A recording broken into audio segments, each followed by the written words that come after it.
नहीं पड़ रहा। मेरी साइलेंस देखकर लीड जाओ और बोल्ड हो गई। और तुम्हारे ब्लड पॉइंट्स भी सबके साथ इक्वली शेयर होने चाहिए। रेड कॉफिन तुम्हें सिर्फ इसलिए मिला क्योंकि हम बाकी लोगों ने तुम्हें लेने दिया, नहीं तो तुम्हें वो रिवॉर्ड्स कभी नहीं मिलते। थोड़ी दूर खड़ा फैंग जी ये पूरा सीन हल्की स्माइल के साथ एंजॉय कर रहा था। कुछ क्लासमेट्स ग्रीडी दिख रहे थे, कुछ गिल्टी, और कुछ तो धीरे धीरे मेरे और करीब आने लगे थे, जैसे प्रेशर बढ़ाने वाले हों। लेकिन सबसे फनी बात ये थी कि उनमें से किसी को भी अपनी डिमांड अनरीजनेबल नहीं लग रही थी। उसी समय गोल्डन कमेंट्स फिर एक्सप्लोड हो गए। हाँ हाँ, यही ड्रामा देखना मुझे पसंद है। बेकार के कावर्ड्स कॉफिन्स के अंदर ट्रैश की तरह कांपते रहे और अब जंबी मारने वाले बंदे से रिवॉर्ड्स मांग रहे हैं। लो डायमेंशनल इंसेक्ट्स कभी नहीं बदलते। जब खुद में एबिलिटी नहीं होती तब कलेक्टिव की बातें शुरू कर देते हैं। रिस्क कुछ नहीं लेना, लेकिन बेनिफिट्स फ्री में चाहिए। मैंने धीरे धीरे सोल सीलिंग नेल पर अपनी पकड़ कस ली। डार्क ब्लू फ्रॉस्ट उसकी ब्लेड पर फैलने लगी और आइसी यिन एनर्जी बाहर लीक होने लगी। यहाँ तक कि मेरे पैरों के नीचे की मिट्टी पर भी पतली बर्फ जमने लगी। मेरी नजर सामने खड़े हर चेहरे पर घूमी। फिर मेरे होंठों पर एक ठंडी स्माइल आ गई। तुम लोग सीरियसली ये सब बोल रहे हो? मैंने धीरे धीरे सोल सीलिंग नेल उठा ली। उसकी ईरी ब्लू लाइट सबके चेहरों पर पड़ रही थी। जाओ पेंग इंस्टिंक्टिवली आधा कदम पीछे हट गया,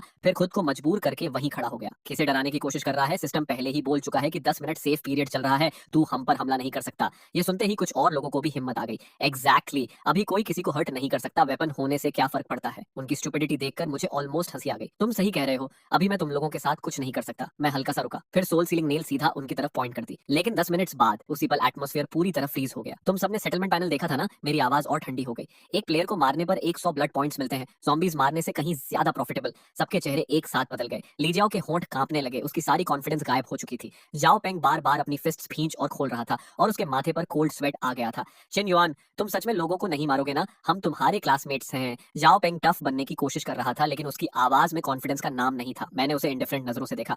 मैं पहले ही एक आदमी मार चुका हूँ, भूल गए? पूरी भीड़ इंस्टेंटली स्टिफ हो गई। एक लड़की धीरे से बुदबुदाई, ये सच में लोगों को मार देगा। वांग चांग को इसी ने मारा था। वो सेंटेंस क्राउड में बीमारी की तरह फैल गया। झो पेंग और बाकी लोगों के चेहरे और अगली हो गए। वांग चांग हमारा क्लासमेट था, तुम उसे कैसे मार सकते हो? किसी ने चिल्लाकर कहा। मैंने तुरंत फैंग जी की तरफ देखा, और फैंग जी ने क्या किया था? मेरी आवाज बर्फ जैसी ठंडी थी। जिस लड़के को इसने कॉफिन से घसीट कर बाहर निकाला और उसकी रिब्स तोड़ने तक स्टॉम्प किया, उसकी आधी बॉडी अभी भी उधर ज़ॉम्बीज खा रहे हैं। फैंग जी का चेहरा हल्का बदल गया, लेकिन उसने कुछ बोलने की हिम्मत नहीं की। लेकिन जाओ पेंग तुरंत उसकी तरफदारी में कूद पड़ा। वो अलग बात है, फैंग जी के पास क्लियर वॉयंस टैलेंट है। उसकी लाइफ बाकी लोगों से ज्यादा वैल्यूबल है। ये सुनते ही मैं खुलकर हंस पड़ा। इंटरेस्टिंग। मैंने हल्का सा सिर टेढ़ा किया। मतलब टैलेंटेड आदमी दूसरों को मारे तो उसे सर्वाइवल बोलते हो, लेकिन बिना टैलेंट वाला किसी को मारे तो वो मॉन्स्टर बन जाता है। मेरी आंखें हल्की सिकुड़ गईं। समझ गया, तुम्हारा लॉजिक याद रखूंगा। जो पेंग तुरंत पीछे हट गया और चुपचाप एक कदम और दूर हो गया। उसे अब बोलने की हिम्मत नहीं थी। रियलाइजिंग कि इंटिमिडेशन काम नहीं कर रही, ली जाओ ने तुरंत तरीका बदल दिया। उसने सॉन्ग यिंगिंग का हाथ पकड़कर उसे आगे खींच लिया। छिन युआन, तुम पहले यिंगिंग को बहुत पसंद करते थे ना? उसने मेरी तरफ देखते हुए कहा। अब खुद को देखो, तुम इतने कोल्ड ब्लडेड बन गए हो। यिंगिंग को तुम्हारा ऐसा बिहेवियर कभी पसंद नहीं आएगा, बस वेपन दे दो ना। उसके बगल में खड़ी सॉन्ग यिंगिंग ने जानबूझकर होपफुल एक्सप्रेशन बनाया। ऑनेस्टली मैं साफ समझ सकता था उसके दिमाग में क्या चल रहा था। ऐसे डेथ गेम में एक लॉयल सिंप होना उसकी सर्वाइवल ऑड्स को कई गुना बढ़ा देता,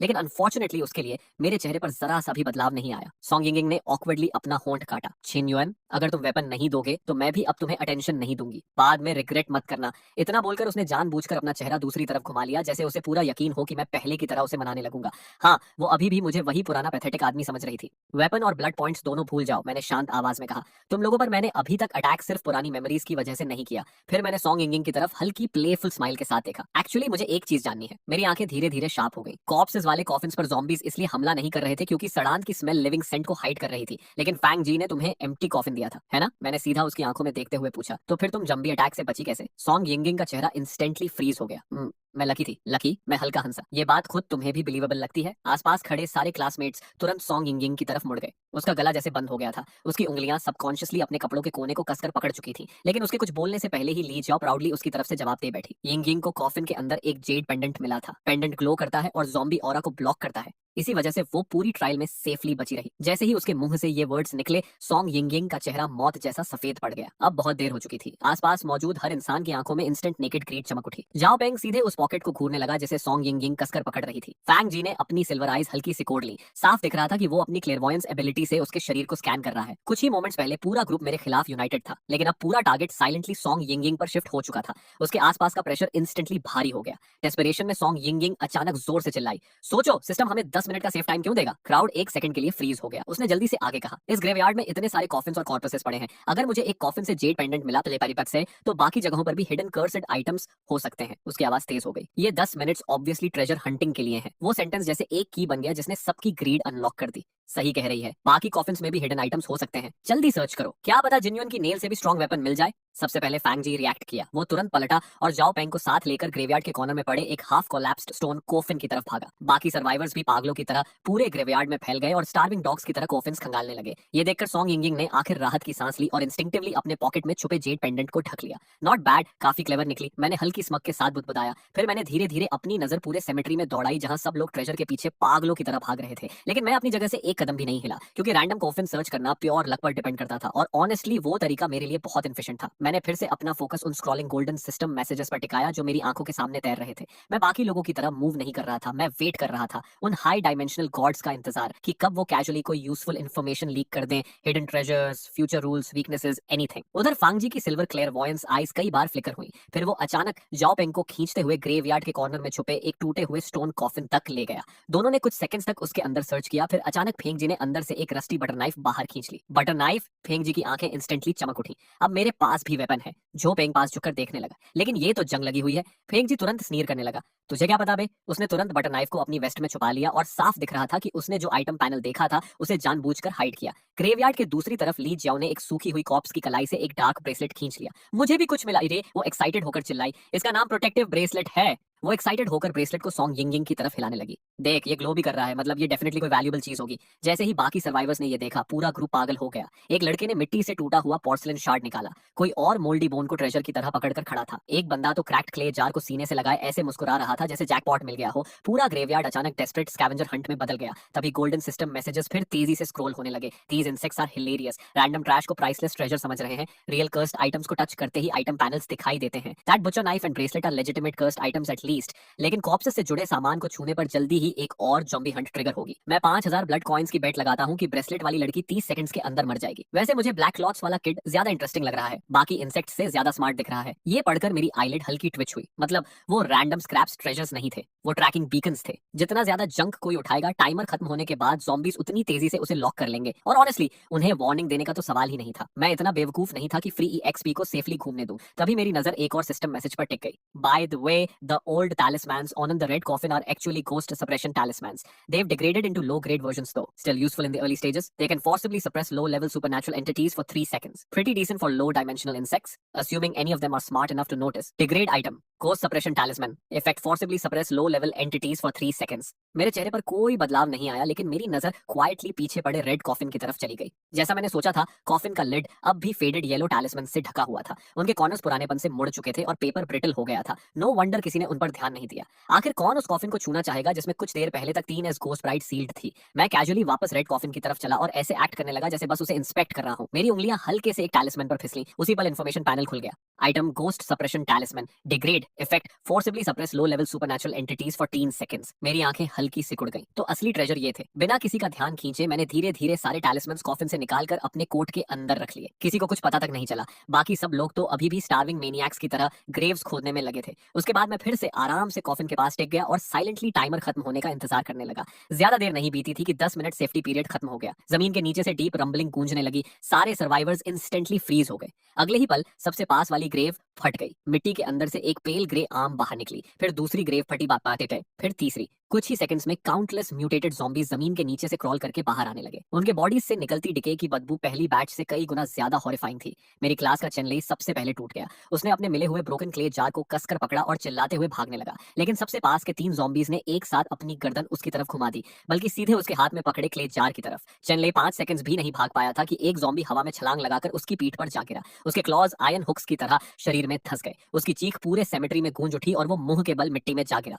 अगले कुछ सेकंड्स में पूरा ज़ॉम्बी हॉर्ड उसके ऊपर टूट पड़ा। ग्रेवयार्ड फिर से कियोस में डूब गया और इस बार पहले से भी ज्यादा बुरा। ये नए ज़ॉम्बीज क्लियरली ज्यादा एग्रेसिव और पावरफुल थे। ऑनेस्टली मैं भी उनसे हेड ऑन फाइट नहीं करना चाहता था। तभी अचानक जमीन जोर से फटी। ब्लाइंडिंग व्हाइट लाइट क्रैक के अंदर से बाहर फूटी और एक पुराना रस्टेड आयरन डोर धीरे धीरे जमीन के नीचे से ऊपर उठने लगा। डोर की दरारों से वीक व्हाइट लाइट बाहर लीक हो रही थी। तभी सिस्टम अनाउंसमेंट गूंजी। First trial complete, enter the dormitory, dungeon closing soon, all survivors must enter the passage within 30 seconds, those who fail to enter will remain permanently trapped within the graveyard. भागो, वहां door है, किसी ने हिस्टेरिकली चिल्लाया। अगले ही पल सब लोग पागलों की तरह आयरन गेट की तरफ दौड़ पड़े। फैंग जी सबसे पास था, इसलिए वही सबसे पहले डोरवे के अंदर घुसा। जाओ पंग तुरंत उसके पीछे अंदर अंदर घुस गया। ली जाओ सेफ्टी तक पहुंचने के चक्कर में भागते भागते अपना एक शू भी खो बैठी और बेयरफुट ही दौड़ती रही। उधर मैं बिल्कुल कामली आखिरी 3 सेकंड्स तक वेट करता रहा, फिर आराम से आयरन डोर की तरफ चल पड़ा। जैसे ही मैं डोरवे के अंदर गया, पीछे मौजूद सारे ज़ॉम्बीज इंस्टेंटली गायब हो गए। उनकी जगह एक डैम्प मोल्डी हवा की बदबू ने ले ली। ऊपर फ्लिकरिंग फ्लोरेसेंट लाइट्स लगातार बज कर रही थी और उनमें से शार्प इलेक्ट्रिकल क्रैकलिंग की आवाज आ रही थी। मेरे पैरों के नीचे सफेद और हरे टाइल्स थे।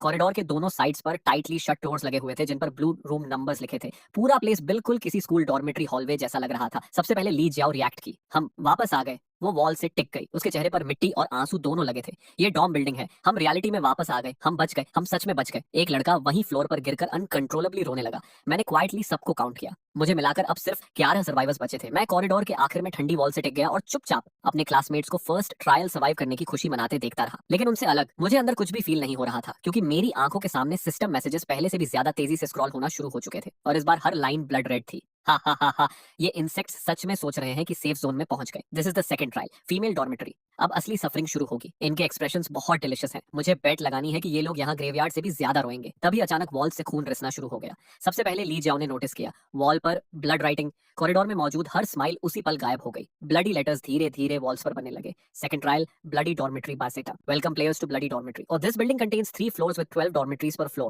However, the number of incoming survivors will soon exceed room capacity per se. To ensure every player possesses an independent safe zone, the elimination game will begin at exactly midnight. At that time, high-risk supernatural entities will appear within the dormitories. Players unable to survive until dawn will be permanently eliminated. Bloody text गायब हो गया। उसकी जगह एक giant blood red clock दिखाई देने लगी जो मिडनाइट की तरफ काउंटडाउन कर रही थी। सबसे पहले लिऊ शाओफोंग टूट गई। वो चीखते हुए फ्लोर पर गिर पड़ी और अपना चेहरा ढककर हिस्टेरिकली रोने लगी। ये रियलिटी नहीं है, हम अभी भी गेम के अंदर हैं। कई लड़कों के चेहरे इंस्टेंटली सफेद पड़ गए। जाओ पेंग ब्लड रेड क्लॉक को देखते हुए कांपने लगा। फैंग जी ने साइलेंटली अपनी बुचर नाइफ को और कसकर पकड़ लिया। उसका एक्सप्रेशन बेहद अगली हो चुका था। मेरी विजन के सामने और सिस्टम मैसेजेस फ्लड होने लगे। इन इंसेक्ट्स का रोना ऑलरेडी अनोइंग हो गया। मिडनाइट अभी शुरू भी नहीं हुआ। दूसरे बिगिनर ट्रायल्स वाले प्लेयर्स अभी तक डॉर्मेटोरी पहुंचे भी नहीं। डंजन डिजाइनर इस बार सच में इविल निकला। ये डॉर्मेटरी फ्यूचर सेफ जोन बनने वाली थी और अभी इन्हीं प्लेयर्स को इसके अंदर एक दूसरे को मारने पर मजबूर किया जाएगा। मेरा दिमाग इंस्टेंटली कैलकुलेशंस करने लगा। मतलब ये डॉर्मेटरी फ्यूचर में इंपॉर्टेंट सेफ जोन बनने वाली थी और दूसरे ट्रायल्स के प्लेयर्स भी जल्द यहाँ आने वाले थे। इसका सिर्फ एक मतलब था, मुझे हर हाल में अपना रूम सिक्योर करना था और जितना जल्दी हो सके उतना बेहतर। तभी अचानक ली जियाओ खड़ी हो गई। सब लोग काम डाउन, उसने जोर से कहा।